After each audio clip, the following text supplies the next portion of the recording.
Reporting live from my Southern California clawfish, my name is Kate and this is your luxury news. Hey guys, welcome to my channel. I have got some things to talk about today, and I think that I'm going to save the juiciest one for last because this happened today.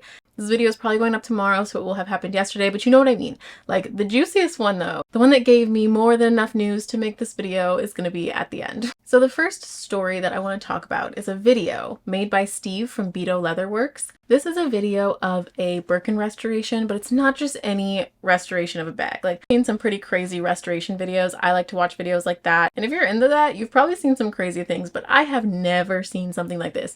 This was completely different. This is a whole different realm of restoration. So let me just say that this bag I don't think that you could get more destroyed. Like, I didn't think that it was coming back. I don't know how he did it. And let me just first of all say that Steve is very, very, very talented for what he did with this bag. That is one thing that you cannot even argue about with this, because who can do that? Who can fix this? Who can fix this? It's insane what he did with that bag. So what happened was his customer sent him this bag. This bag had been just through everything. I believe he said that it had been stored in a garage for like a really, really long time with no type of climate control. And that's how the bag got this way. Now, he is not an Hermes expert. He is a leather expert. I think we have to keep the same thing in mind, that you can be a leather expert and not be an Hermes expert, and that's fine. He's clearly a very, very talented leather expert, but he wasn't 100% sure if the bag was real or fake. And a lot of people were under the assumption that the bag was real, just because who would spend $5,000 to repair a fake bag unless they just didn't know that it was fake? And there's a big debate in the comments from a lot of people about whether the bag is real, whether the bag is fake. And the first person who I saw talk about this was Jessie Styles, so definitely recommend going and checking out her video on this topic. She actually made a follow-up video to that right before I'm filming this video. I didn't watch it yet, but I will be watching it later. And I will link both of those down below, since that is how I found out about the video in the first place. And I thought that this repair video was so interesting because he fully deconstructed the bag.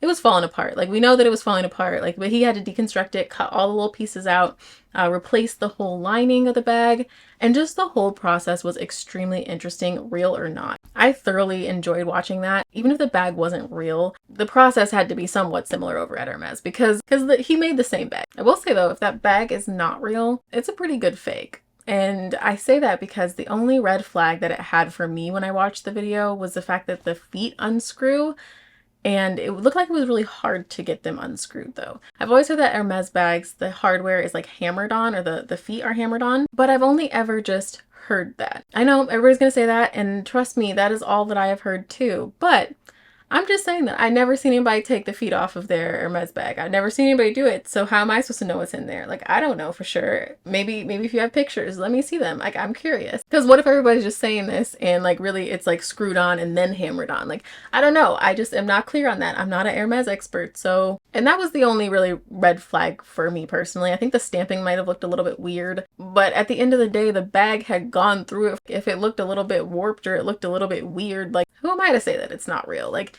it might have just been through some things. So the only really thing that was a red flag to me was just the screw-on feet. And if this bag wasn't like something sentimental to this person who just paid $5,000 to have the bag repaired, that's a bummer, because if they did it to resell it and then it turns out that the bag is fake and also it's been like extensively repaired, the bag doesn't have that much worth to it. So I'm assuming that the person probably did it in order to keep the bag.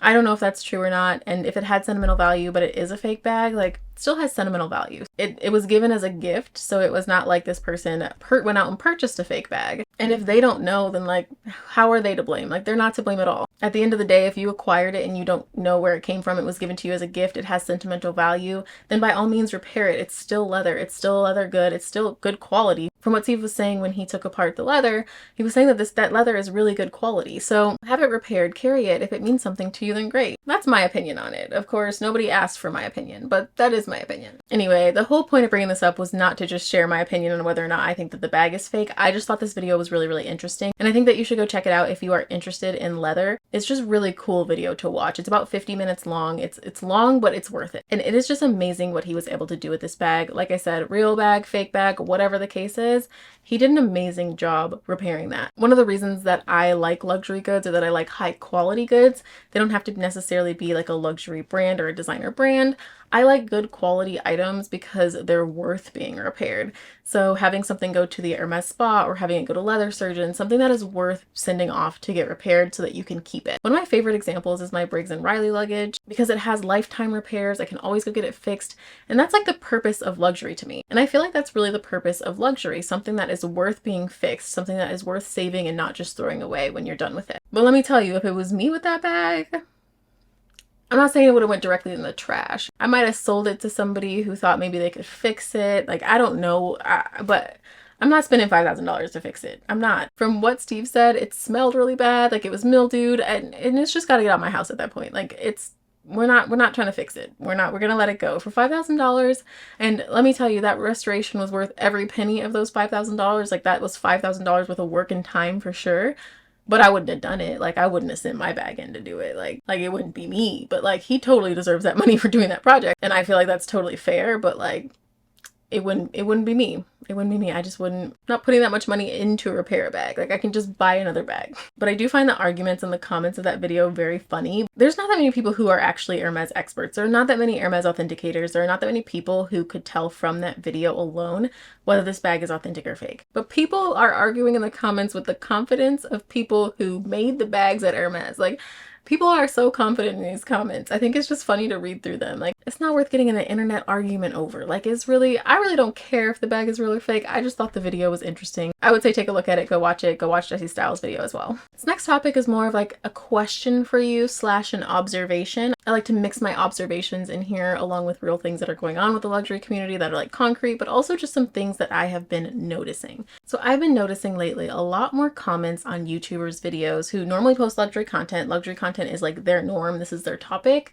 And there's a lot more people commenting about them not being relatable anymore in the comments. And it would make sense that maybe this has something to do with the state of the economy right now. But I find it interesting that I didn't see comments like this as much before. Just an observation. I've also seen a lot more people talking about, is it tacky to wear designer items during a recession? Is it tacky to wear your bags that you bought when things were good, that you were wearing around? You bought your Neverfull, you're wearing it everywhere, and now people are on hard times, and now you're not supposed to carry it anymore. I personally disagree with that. I think you should be able to wear whatever you want. I can't remember if I said this before in a video, but like, if you're gonna go meet up with your bestie who like just had to sell her whole bag collection because she lost her job or something, maybe don't wear it there. Like, maybe not there. Like, maybe leave it at home then. But other than very specific situations like that, like, wear your luxury. Just wear whatever you want, honestly. Have you seen an incline in comments like that? I'm just wondering, because it could just be me, but it's something I've been noticing lately. Next up, we're going to talk about the New York Times and how they are basically getting canceled by the luxury community. For me, this started with the fake Birkin Slayer. Now, I always say, like, for me, this started because I don't know exactly who reposted this first,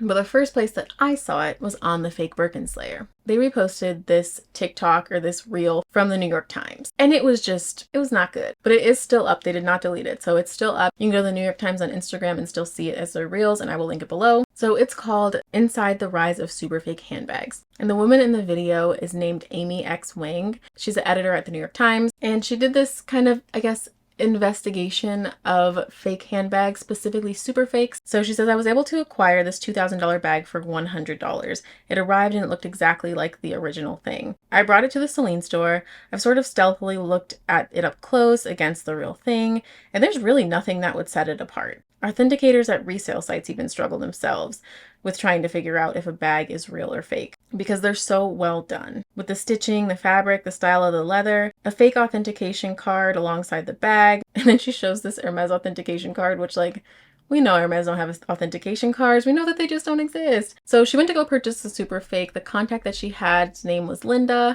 She responded really quickly with a bunch of photos of different bags. She said it was really incredibly a professional experience. She got to choose which bag that she wanted. And then she goes on to explain that the selling and the manufacturing and design are all done separately. So it's like a chain of blocks, and each block does not speak to the other one, which prevents them from all getting busted if one block is to be taken down. Now, what I find interesting about this specific part of the video is this would be a really, really good time to include the fact that fakes are illegal.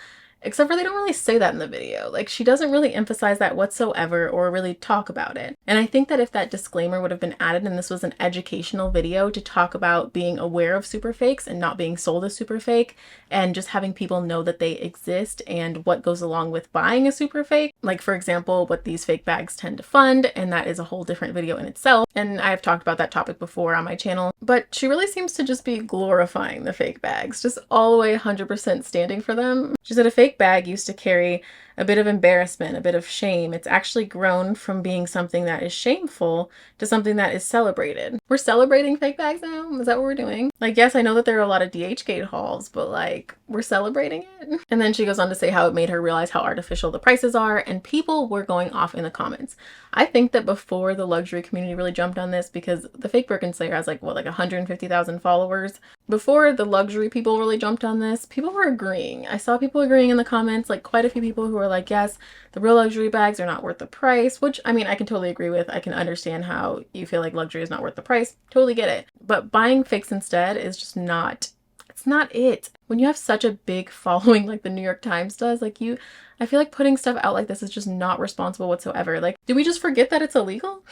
So I searched the person who made the video and I found that there was a CBS News interview with her talking about super fakes. I will also link that below. And a thing that I thought that was interesting about this video, she says that US Customs can only inspect about 5% of the items that come through. So she says something along the lines of like, your odds are really good with ordering a super fake or getting it past customs. I just don't feel like we should be celebrating something that you have to try to get past customs. Like, buy a good quality handbag that costs less. She also mentions that Gen Z is more into purchasing fakes than the generations before them, and she called it sticking it to the man, and I don't disagree with that, but I also think that a lot of that has to do with these insane price increases that have been coming from these luxury brands. Over the last few years, it has just gotten absolutely insane that even if you want to buy a Louis Vuitton Neverfull or a Speedy, which even when I was first looking at these bags, they were under $1,000, or the Speedy was under $1,000. I think that the Neverfull, when I bought mine, was like $1,200. And now the bandolier is almost $2,000 and the Neverfull is $2,000. And also who knows, because apparently there are Louis Vuitton price increases coming up, and apparently they already happened in the UK. If anybody can confirm that, let me know. I've seen it a couple places, but I just have not had anything concrete show up, so I didn't dig super deep into that, but if you know, let me know. But yeah, that's what's going on with the New York Times, and the luxury girlies are mad. Like, the comments, Fashion File got in there and commented, and they were like, like, we're not having this. The comments are good. I would go read them. Like I said, the video is still up and I will link them below. And last but not least, this is the tea. So you guys know Layli Mirza, right? I feel like a lot of people in the luxury community know Layli because she's one of the OG like luxury YouTubers. She has been on YouTube for a long time and she's been showing her designer items for a long time. She went from back in the day showing off her Louboutins to now unboxing beautiful Hermes bags. She does a lot of Dior and she's just very entertaining to watch. I really like watching her. So if you know who she is, you will completely understand this. So the fake Birkin Slayer reposted one of her pictures and with its little tag. You know how like they're always like, where'd you get this bag? And that's how they're trying to say that somebody's bag is fake. They reposted her picture with her pink mini Kelly and said, where did you get your bag from?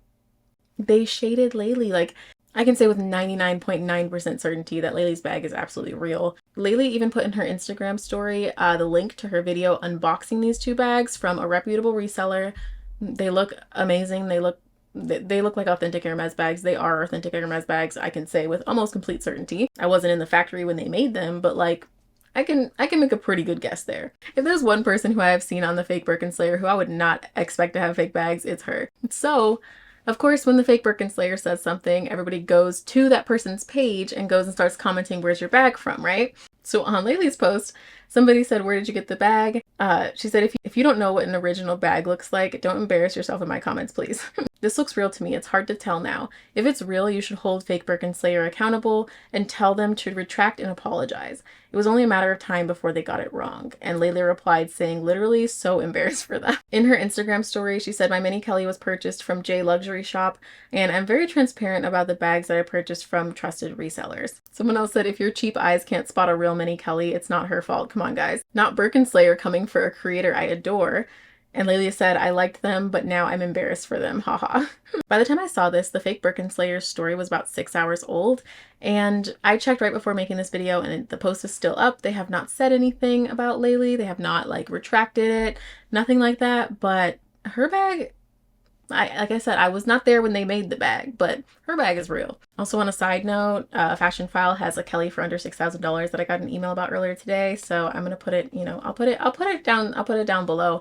It's like $5,700. It's a really pretty red color. It's a Kelly 35. It's just random because I happened to see it when I was like swiping through to read the screenshots to you guys. I believe that it has been repaired, so definitely go and read the description, but $5,700 for a Kelly 35, I feel like that's a pretty good price. So, if anybody's looking, I will put the link in my description. All right, that's all the news that I have for you today. Thank you so much for watching. I really hope that you enjoyed this video. I like making this type of video, so I am trying to keep them going. I'm really trying to just wait until I have enough things to say in one video because I don't want to make them like too short. I don't want to draw them out by like a bunch of unnecessary talking. And also just let me know if you hear any topics come up that you want me to talk about in the next luxury news. Like, please let me know. I would appreciate that so much. My eyes are not everywhere. I try to look at a lot of stuff, but I don't see everything, so please let me know. Also, if you want to follow me on Instagram, I am very active there. I will put my Instagram on the screen. Thank you so much for watching, and I will see you in the next video. Bye, guys. Also, don't forget to subscribe because we're really close to 15K. Thanks, bye.